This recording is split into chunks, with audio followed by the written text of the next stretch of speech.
prazer em vê-los. Meu nome é Beatriz. Muito obrigado por participarem da sessão. Estou falando aqui dos Estados Unidos. Sou uma doutoranda em ciências políticas. E o objetivo dessa sessão é conversar com pessoas interessadas em fazer um doutorado nos Estados Unidos. Então, eu gostaria de apresentar os participantes da sessão. Primeiro, a professora em Harvard, trabalhando com economia política. Depois temos a Maya Tudor, que é professora na Universidade de Oxford, que investiga as origens de estados estáveis, democráticos e eficazes em todo o mundo em desenvolvimento, com ênfase particular no sul da Ásia. Depois, Douglas Reddy, professor da Teachers College, que é professor de Educação e Políticas Públicas e diretor do Consórcio para a Pesquisa de Políticas em Educação do Teachers College, Columbia University. Também atuou como docente do Programa de Métodos Quantitativos em Ciências Sociais de Colômbia e seu Centro de Pesquisa Populacional, financiado pelo governo federal. É um prazer estar aqui com vocês. Então, só para começar, se vocês estão pretendendo fazer um doutorado nos Estados Unidos, tenho boas notícias. É possível fazer isso. A minha dica para vocês é que vocês tenham muita paciência ao longo dessa jornada. É muito importante saber de onde vocês estão vindo. Como os programas de doutorado nos Estados Unidos e no Reino Unido são um pouco diferentes do nosso sistema no Brasil, vou pedir à Maia, ao Bradley e ao Douglas que expliquem um pouco de como funcionam os programas nos Estados Unidos e no Reino Unido. As principais diferenças entre os Estados Unidos e o Reino Unido, em termos de programas de doutorado, primeiro tem a ver com a duração do programa, depois o currículo e também a relação com um orientador único. E depois a combinação dessas três coisas que vão afetar a sua capacidade de entrar no mercado de trabalho, principalmente nos Estados Unidos. Então, vou falar sobre as três coisas. Em primeiro lugar, todos sabem que os programas de doutorado no Reino Unido são mais curtos. Em Oxford, por exemplo, eles dizem que a duração é de 3 anos e é um programa mais curto. Isso é por causa do currículo. Você precisa ter um mestrado antes de fazer o doutorado e um mestrado na sua área de pesquisa, uma área em que você já saiba fazer pesquisa. O que me leva ao segundo ponto. Quando você chega no Reino Unido, você trabalha muito proximamente com um orientador. Já nos Estados Unidos, você vai estar em contato com um comitê. Talvez tenha um presidente do comitê, mas você vai estar em contato com múltiplas pessoas. Aí é uma questão do que você deseja fazer com seu doutorado após concluir o programa. Se você pretende ter uma carreira acadêmica nos Estados Unidos, é mais difícil ir de outra instituição. Eu tenho alunos que já fizeram isso, mas é mais difícil porque você não vai ser tão bem treinado. Agora, se você estudar alguma área do governo e depois quiser trabalhar no Banco Mundial, no BID, muitas vezes essas instituições agem como um think tank, não tem muita diferença. Então, essas seriam as linhas gerais sobre o programa nos Estados Unidos. Muito obrigada, Maia. Doug e Fran, vocês gostariam de comentar? Sim. Em primeiro lugar, é um prazer estar aqui. Muito obrigado a todos. E Beatriz, você pronunciou meu nome corretamente. Fiquei muito impressionada com isso. A Maia resumiu muito bem algumas das diferenças. Vou enfatizar como as coisas funcionam nos Estados Unidos. Eu dou aula num departamento governamental em Harvard e em qualquer lugar seria um departamento de ciências políticas. Não é a faculdade Kennedy, é um programa de ciências políticas, mas chamamos de programa governamental. Em geral, o programa dura 6 anos Os dois primeiros são um currículo básico. Em Oxford, isso não acontece. Então, só para os brasileiros entenderem como é esse primeiro currículo básico, é um currículo básico de literatura mais ampla sobre ciências políticas. Então, é uma sequência de 4 cursos sobre métodos de políticas, ciências políticas, um seminário de campo, trabalham com a teoria da política americana. São 5 anos de financiamento. Nos 2 primeiros anos, os alunos só fazem esse currículo básico. Depois tem um ano de serviço. Eles dão aula, eles vão adquirir experiência sendo um professor, um fellow. E durante esse período, esse é um período de formação para você elaborar a sua tese. Temos o comitê, que a Maia mencionou. Em média, esse comitê tem 4 pessoas. Às vezes 3, mais o aluno e um membro do corpo docente. Isso é muito importante. Em Harvard, você não manda uma proposta de tese para um membro do corpo docente e fala, você pode ser meu orientador? Não, você está se inscrevendo para entrar no departamento e fazer esse currículo básico. Aí tem um ano, mas normalmente tem um trabalho de campo também, em comparação com política comparativa. Então, eles conseguem o financiamento ou dos recursos da Harvard ou de recursos externos. O programa do Reino Unido é parecido com os programas da América Latina, os programas do Brasil, do Chile. É um programa mais curto, mas você aprende mais nesses programas mais longos. Mas vocês têm que escolher o que for certo para vocês. Não fiquem desincentivados porque o curso é mais longo. Ótima a sua experiência, muito obrigada. Doug, você gostaria de acrescentar alguma coisa?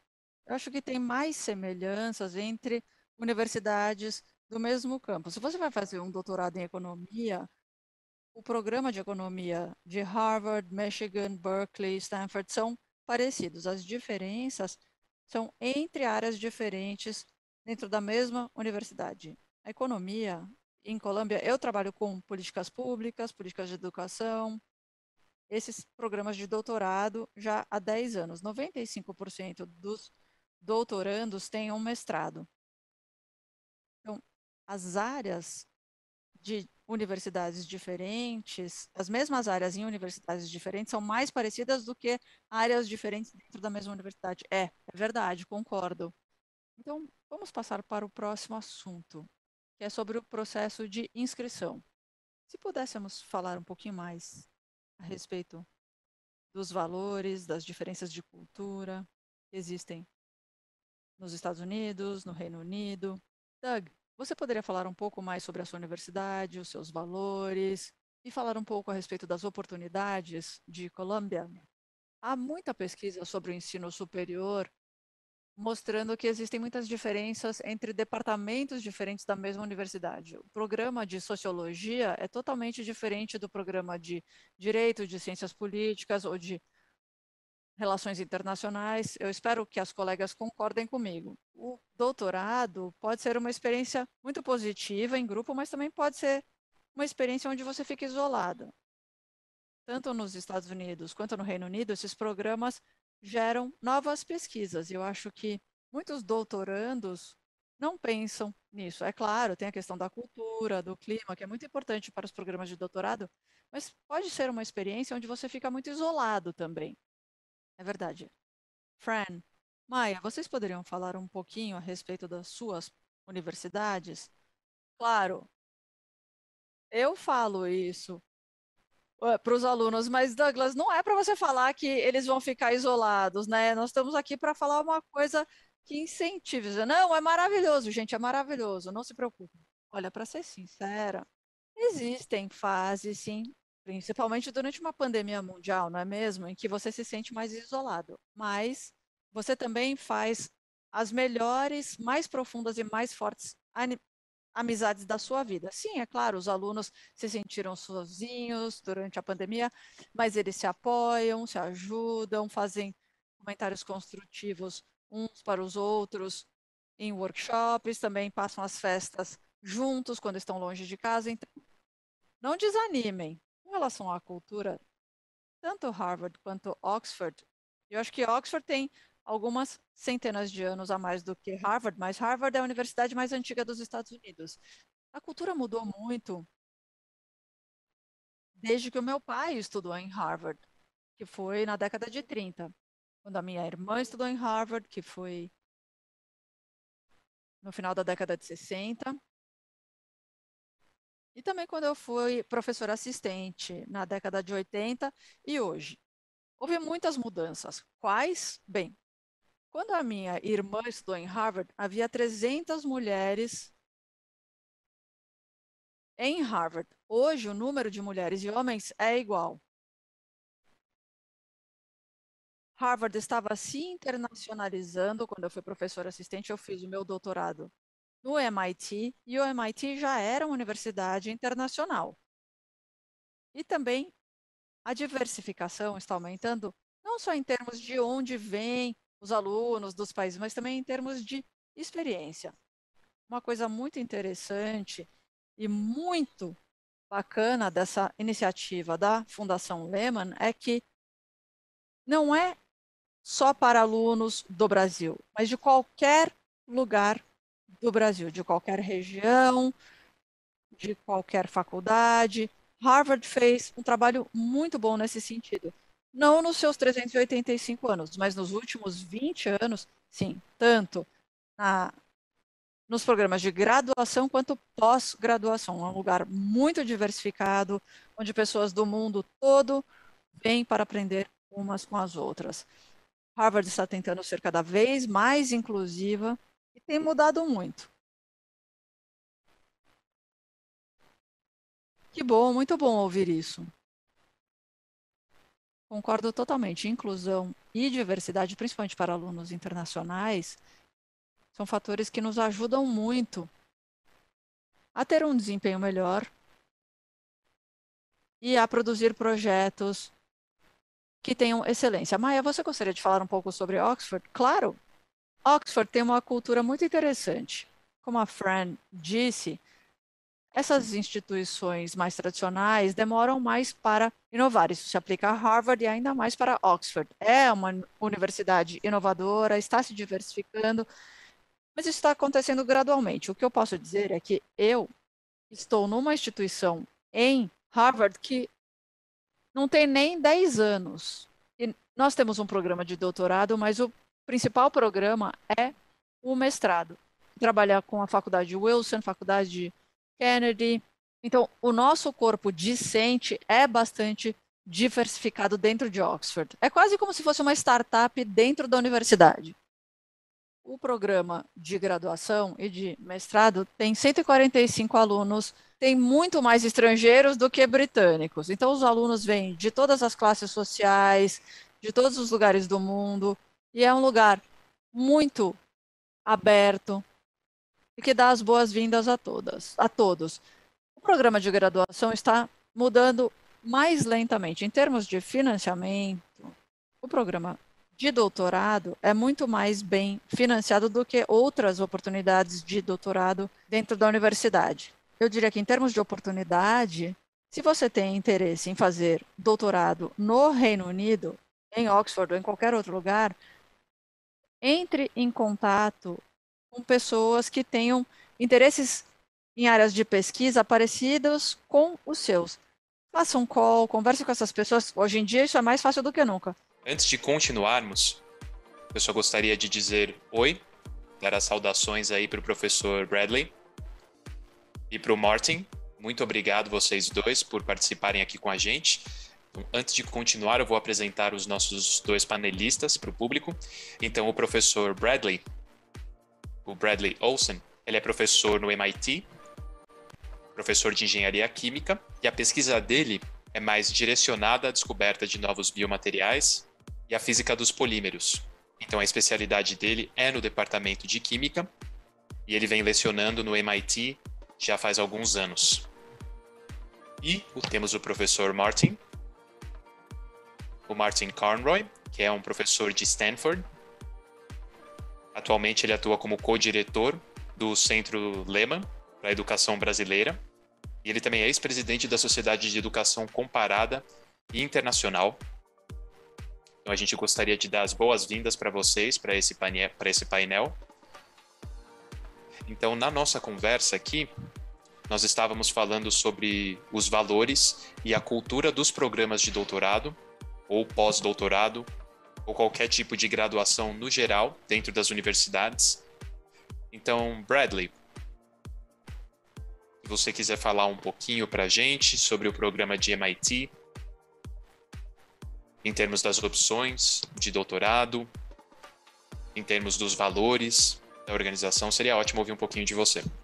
O MIT é uma instituição técnica, além de uma universidade, e o foco é utilizar a educação, pesquisa e inovação para resolver os maiores problemas do mundo. O pessoal do MIT tende a ser mais quantitativo, o pessoal gosta muito de números, eles gostam de inventar coisas.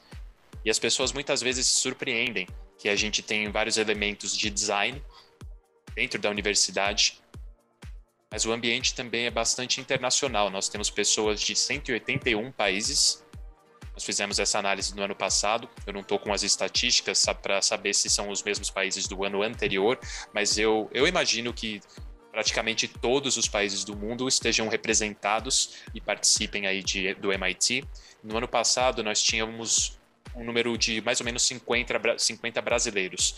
O número total de alunos do MIT, eu acho que é 11 mil, entre pós-graduação e graduação. Então, é entender e saber que nós somos fundados em 1861 e foi uma reação à Revolução Industrial. Então, o MIT foi desenvolvido especificamente para atender as necessidades tecnológicas da sociedade. E a universidade acabou sendo criada a partir dessa cultura. Nós temos oportunidades em 5 diferentes universidades e nós temos um novo curso de computação. Então, nós temos também o curso de arquitetura, administração de negócios. E a grande maioria dos nossos alunos vem para o MIT para estudar ciência e engenharia.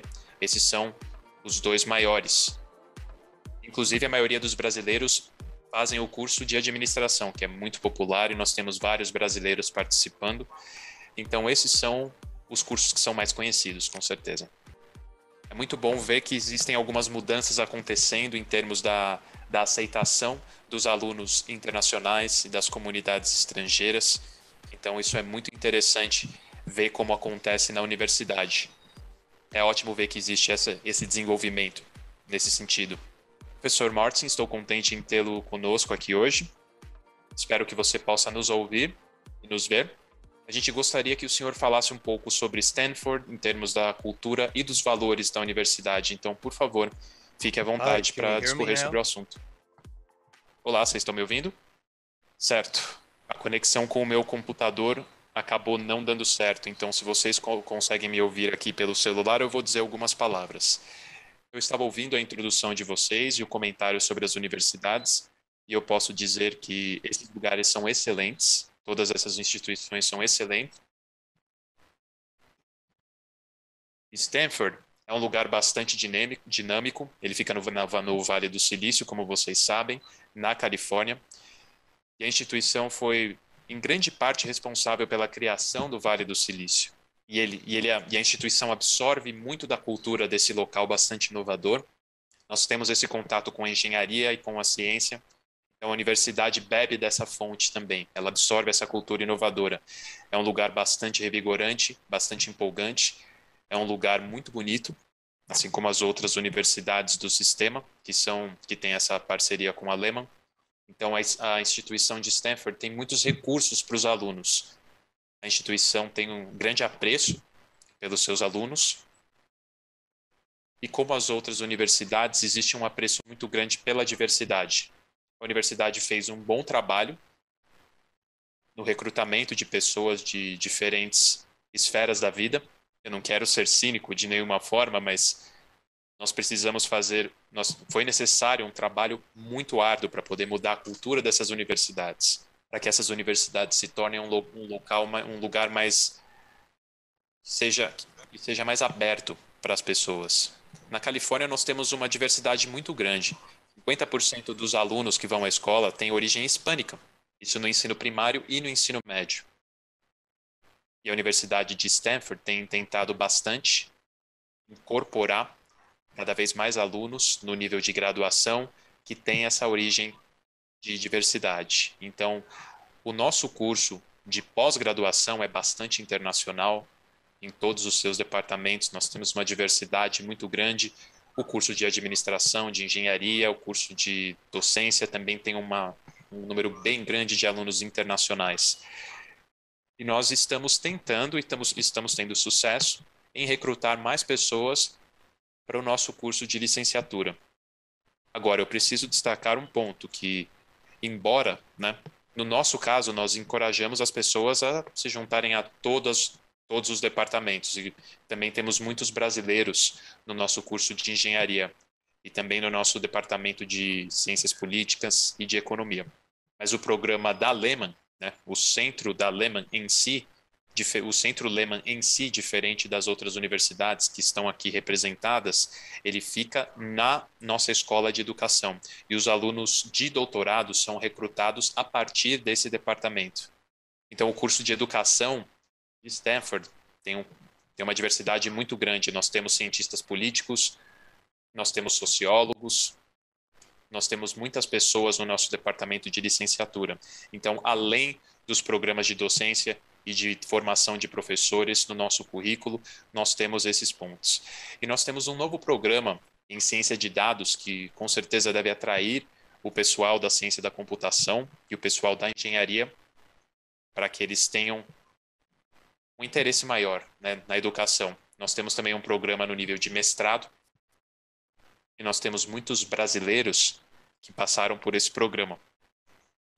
Você precisa entrar na escola, no curso de administração, para poder fazer um mestrado no curso de licenciatura. Mas no nível de doutorado, nós temos muitas pessoas que obtêm diplomas em economia, nós temos sociólogos, nós temos pessoas que estão fazendo seu doutorado em educação e em tecnologia, e essas pessoas têm formação de engenharia, né, e de ciência da computação também. Então, por mais que seja um curso focado em educação, nós temos diferentes experiências, né? Os nossos doutorandos têm diversas experiências aí. Muito obrigada. Obrigado a todos vocês por esse incentivo, porque eu posso falar como brasileira e posso falar também, acho que em nome de muitos dos nossos participantes, que às vezes é difícil para nós nos enxergarmos nessas universidades e nos identificarmos com esses ambientes. Então, é muito bom, muito encorajador a gente poder ouvir o depoimento de vocês nesse sentido. Então, muito obrigada pelo comentário. Vocês falaram sobre a parte de financiamento, não? A gente vai falar sobre financiamento em breve, sim. Na verdade, esse é um tópico que é muito importante para a gente também. Mas antes disso, vamos falar um pouquinho sobre o processo de aplicação de candidatura para a universidade em termos do processo, né? De testes, recomendações, indicações. Então, o professor Doug e também os outros colegas fiquem à vontade para comentar depois da fala do Doug. Podemos, então, começar com a professora Fran. Se você puder falar um pouquinho, Fran, sobre o processo das exigências acadêmicas para poder aplicar para a universidade. Se você puder falar um pouquinho de como isso funciona em Harvard, seria ótimo. Então, falando do nível de pós-graduação e de doutorado, nós temos um sistema centralizado, nós temos um comitê de admissão. E no nível de doutorado, o processo também envolve uma descentralização em departamentos. Então, todos os departamentos, o único envolvimento nas aplicações é o envio mesmo, é o envio para os departamentos. Então, existe um comitê, e esse comitê ele é nomeado todos os anos, e eles fazem uma revisão de todas as aplicações dos candidatos. Então, as exigências são testes, né? Nós temos o teste GRE, nós temos uma análise do histórico escolar também, e o score de TOEFL, para proficiência de inglês para os alunos estrangeiros. Precisamos de 3 cartas de recomendação, um descritivo das notas, do histórico do desempenho escolar, de outros programas. Então, esses são os requerimentos mínimos para a universidade. Para o pessoal que gostaria de saber o que faz uma boa aplicação, como que os candidatos podem apresentar um bom pedido de aplicação para a universidade. É claro que é importante saber que a universidade é extremamente competitiva, eu preciso ser honesta nesse sentido. Nós tínhamos 30 locais, nós tínhamos 30 vagas, agora são 20 vagas para 700 aplicantes, então é muito difícil. Mas o melhor conselho que eu posso dar a vocês é demonstrarem evidências da experiência de vocês com pesquisa e do interesse de vocês nesse departamento. É importante ter boas notas e é importante ter um bom score no GRE, principalmente na parte de economia, de ciências políticas. É muito importante ter um histórico de bom desempenho, tenho certeza que o Bradley concorda. Isso também vale para a parte de ciência e engenharia, mas também vale para a parte de ciências sociais. Agora, o que eu vi ao longo dos anos, eu trabalho com o comitê de admissão, fazendo uma análise das aplicações todos os anos, e o que eu percebi ao longo dos anos que realmente faz uma diferença para os alunos, e de novo, eu não quero desencorajar vocês. A gente tem um aluno de pós que é um eletricista brasileiro. Nós temos outro aluno do Peru, cuja mãe era uma professora de escola, então isso é possível. Mas o que diferencia essas aplicações fortes são os alunos que realmente deixam claro o que eles querem estudar, deixam claro qual foi a pesquisa passada deles e eles visualizam, eles enxergam essa possível trajetória no programa. Então nós estamos buscando também cartas de recomendação. Não tentem abordar figuras públicas. Optem por pessoas que foram, por exemplo, orientadores do seu mestrado, orientadores dos cursos da tese de vocês, alguém que tenha trabalhado diretamente com vocês, alguém que tenha um conhecimento do seu trabalho. Eu acho que essa é a parte mais importante. Maia, você gostaria de comentar? Sim. Eu acho que a Fran disse muito bem. Ela já deu uma boa ideia de como o processo funciona. Eu acho que o Doug estava dizendo que dentro dos departamentos, né? Então, falando dos tópicos de estudo, nos Estados Unidos, muitos programas buscam por coisas similares. Então, acho que o que a Fran escreveu é muito coerente. Nos programas de ciência política, nós focamos mesmo nesses pontos. Ok. Brad, você gostaria de complementar? Sim, eu posso complementar, sim. Eu acho que o processo do MIT é muito próximo do que a Fran descreveu, tanto nas admissões para graduação como para pós-graduação. Eu incentivo vocês a darem uma olhada no website do departamento ou do programa que vocês estão interessados, porque existem diferenças muito significativas nas exigências para aplicação. E como a Fran falou, você precisa demonstrar o seu histórico escolar. Isso é muito importante, sim, mas cada campo mede esse desempenho e esse histórico de uma forma diferente. Então, os documentos que você precisa apresentar são diferentes, né? Isso varia muito de campo para campo. Uma coisa interessante no MIT é que nós exigimos sim o inglês, mas alguns departamentos, não todos, mas alguns deles têm um requisito específico para o GRE. Então, em metade dos departamentos nós temos uma situação parecida. Muito obrigada por comentar. Isso é muito importante para a gente saber. Martin, você gostaria de complementar? Não, a Maia fez um trabalho fantástico de resumo das exigências básicas. Eu gostaria apenas de enfatizar o fato de que os programas de doutorado são extremamente concorridos. Para toda a faculdade de educação, nós temos 30 vagas. E normalmente temos 700, 800 inscritos para essas vagas. Esse ano acho que foram 1.000. Como ela disse, inclusive, nós não exigimos mais o GRE. O TOEFL é exigido. Essa é uma exigência da universidade, mais do que 100 de TOEFL, uma experiência clara em pesquisa, comprovada, até mesmo cartas de professores confirmando a sua excelência na área de pesquisa, qualquer tipo de prova de uma excelência em pesquisa é útil, porque um PhD é isso, é basicamente uma formação em pesquisa nessas grandes universidades. E então, normalmente essas instituições exigem provas de alto nível de excelência em pesquisa. Você precisa chamar a atenção de alguém da universidade.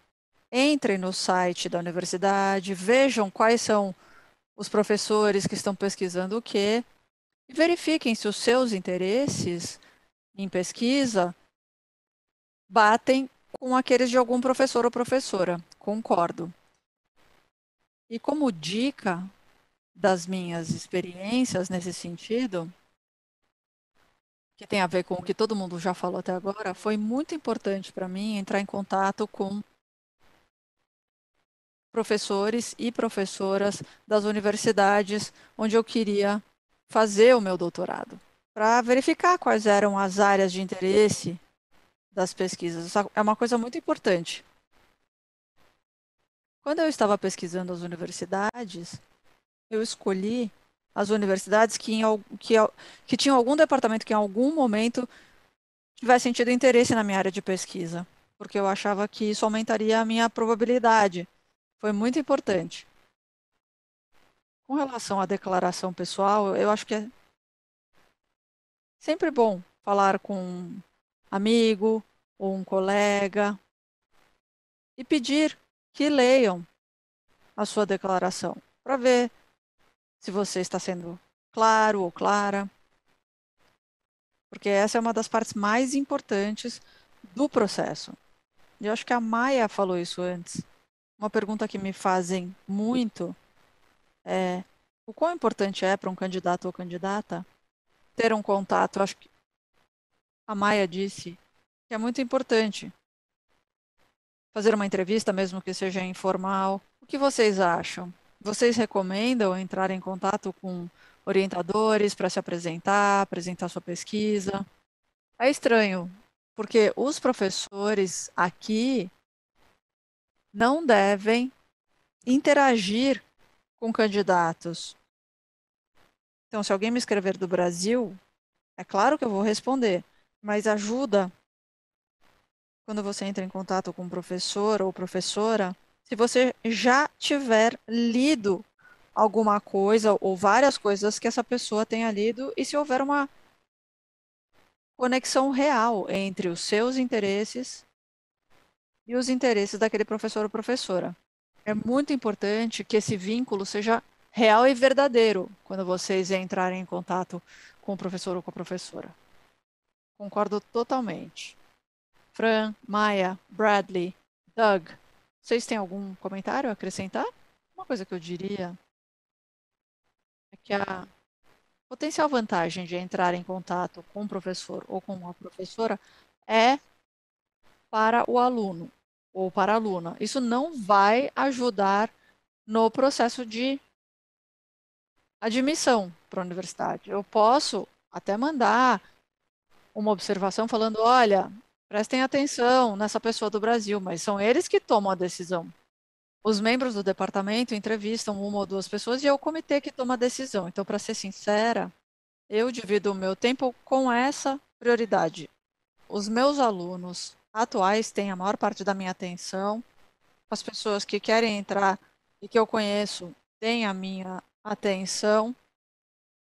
Se tiverem interesses compartilhados comigo. Agora, alguém que me manda um e-mail falando sobre um assunto que não tem nada a ver comigo e simplesmente está querendo ter mais chance de entrar na universidade, eu não dou, eu não dou o meu tempo para essa pessoa. Então, o que o Martin está falando é, se você pesquisou algum professor ou professora, pesquisou seus interesses e realmente gostaria de trabalhar com essa pessoa, aí sim vale a pena entrar em contato com essa pessoa. Depois que você entra no programa, aí sim os professores dedicam muito tempo. Eu me concentraria na declaração de objetivo, como o Bradley disse, eu leria o, todas as informações no site, nos diferentes departamentos, talvez encontrar alguém que fale português. Eu confiaria no processo. Se vocês acharem que é útil entrar em contato com algum professor ou professora, tudo bem, mas o que eu diria é que não é necessário que vocês entrem em contato com o professor daquele departamento específico para conseguir entrar no departamento. Pelo menos em Harvard não funciona dessa forma. Concordo totalmente com você, com o Martin. Acho que eu não fui muito clara. O que eu estava tentando dizer foi o que você disse, na verdade. Isso ajuda os alunos a escolherem uma determinada universidade, porque não faz sentido você se inscrever em determinadas universidades onde você não vai conseguir desenvolver os seus interesses de pesquisa. Então, o que eu quis dizer foi fazer perguntas sobre os departamentos, como funcionam, porque é um ambiente muito diferente do que nós temos no Brasil. Isso me ajudou muito a esclarecer minhas dúvidas com relação, será que faz sentido eu ir estudar nessa universidade? Então, a minha dica foi nesse sentido, perguntar aos professores se o nosso programa de pesquisa faz sentido com aquele departamento específico. Maia e Bradley, vocês gostariam de fazer algum comentário? Eu diria que aqui no MIT, se você deve ou não entrar em contato com algum professor, vai depender do programa em que você tem interesse. Alguns programas já te dizem quem é o seu orientador. Então, quando você entra no programa, você já tem orientador. Outros são diferentes. Então, a minha recomendação seria ler todas as informações no site com cuidado para entender como funciona o programa. E aí tomar a sua decisão com base nisso. Os nossos alunos têm que fazer uma residência de 6 meses. Então, entrar em contato com os professores não é exigido e a maior parte dos professores não veem isso como uma prioridade. Então, se vocês não tiverem resposta, não fiquem ofendidos. Os professores sabem que não podem falar com vocês, fazer promessas, interagir com vocês antes desse processo de admissão. Então, não levem como uma ofensa, mas cada programa é diferente. Muito obrigada. Maia, eu acrescentaria, desculpe, só um comentário. Apesar de tudo ser feito através do comitê, as pessoas individuais têm que concordar com a admissão daquele aluno ou aluna. Então, tem uma determinada vantagem você ter tido contato com algum professor ou professora. Apesar de, se você é um aluno ou uma aluna brasileira querendo fazer doutorado em Stanford e você entrar em contato com alguém, alguém vai te responder. Agora, isso não quer dizer que se você escrever para outros professores de Stanford, você vai ter uma resposta, mas para escrever, para entrar em contato, vocês têm que ter uma conexão real com aquela pessoa e não um contato aleatório com qualquer professor ou professora. Concordo totalmente. Maia, eu acho que existem semelhanças naquilo que todos nós estamos dizendo. Entrar em contato com professores não é necessário. Tem muita gente que entra nos programas todos os anos sem nunca ter tido contato com professores. Mas é interessante, talvez, encontrar alguém que esteja fazendo o tipo de pesquisa em que você tem interesse. Mas antes de entrar em contato com os professores, vocês precisam saber no que aquele professor ou professora estão trabalhando. Leiam o trabalho desses professores para poderem interagir num nível que não seja superficial. O professor muito mais provavelmente vai responder se você entrar em contato e disser, olha, eu li esse seu artigo, eu li essa sua pesquisa, gostaria de falar sobre isso especificamente ou sobre aquilo. Então, no meu programa, primeiro a gente avalia o TOEFL, o seu histórico acadêmico, esse é o primeiro passo. O segundo é que os arquivos nos são encaminhados para nós, professores. Nós temos um sistema que sabe o que cada professor está fazendo e aí eles nos perguntam, você teria interesse em ser orientador ou orientadora desse aluno ou aluna? E os professores têm muito mais interesse nesse processo. Então, tudo que vocês ouviram é verdade. Se você entrou em contato de uma forma aleatória, sem ter feito nenhuma pesquisa, se não houver uma conexão verdadeira, talvez realmente não haja uma resposta. Agora, se você fizer a sua lição de casa, vai ser mais útil para você, para a sua proposta de pesquisa e também para ter esse contato quando o processo de admissão fizer uma pergunta sobre isso. Concordo, concordo. Muito obrigada, Maia. Estamos chegando ao final da nossa sessão. Gostaria de pedir aos senhores que falem rapidamente sobre as oportunidades de financiamento, porque esse é um aspecto muito importante para nós. Algo que não tenha sido mencionado ainda nessa sessão e que vocês gostariam de compartilhar conosco, mas se puderem dar conselhos a respeito do processo de financiamento, Bradley, você poderia começar falando sobre esse processo no MIT? Claro, claro, com prazer. Não só no MIT, mas em todas as universidades dos Estados Unidos, os doutorados em engenharia e ciências normalmente garantem 100% de financiamento durante todo o seu tempo de estudo. Normalmente, essas verbas são de 30 a 40 mil dólares por ano. Isso é praticamente universal para ciências e engenharia em nível de doutorado. Programas de humanas são um pouco diferentes. Não necessariamente você tem um financiamento garantido. E na área de administração tem um autofinanciamento. Muda muito, então. Existem alguns fellowships Lehman no MIT para brasileiros e tem algumas outras fontes também. Mas administração, autofinanciamento, ciência e engenharia, você vai ter financiamento, arquitetura também. E na área de humanas, eu acho que as pessoas dependem mais de programas de fellowship, pelo menos aqui no MIT. As pessoas ficam muito surpresas. Então, nós realmente incentivamos vocês a se inscreverem no programa de ciências e engenharia, porque o sistema de financiamento é totalmente diferente. Vocês não precisam se inscrever para ter uma bolsa. Se vocês forem admitidos, a sua carta de admissão já te diz que você vai ter um financiamento garantido durante todo o seu tempo de estudo. Incrível, nossa, sensacional. Martin ou Maia, vocês gostariam de acrescentar alguma coisa? Claro, eu acho que eu disse anteriormente, e nós também temos um programa muito robusto de fellowships Lehman, assim como MIT, Stanford, Columbia e Oxford. E é isso que une as nossas instituições. Nós temos programas muito robustos de fellowships para alunos brasileiros, mestrados e faculdades, e para o programa de doutorado também. Alguns alunos têm um semestre de financiamento para fazer trabalho de campo, através dos programas de fellowship da Lehman. Mas é como o Bradley disse, a sua carta de admissão já vai te informar que você tem 5 anos de financiamento.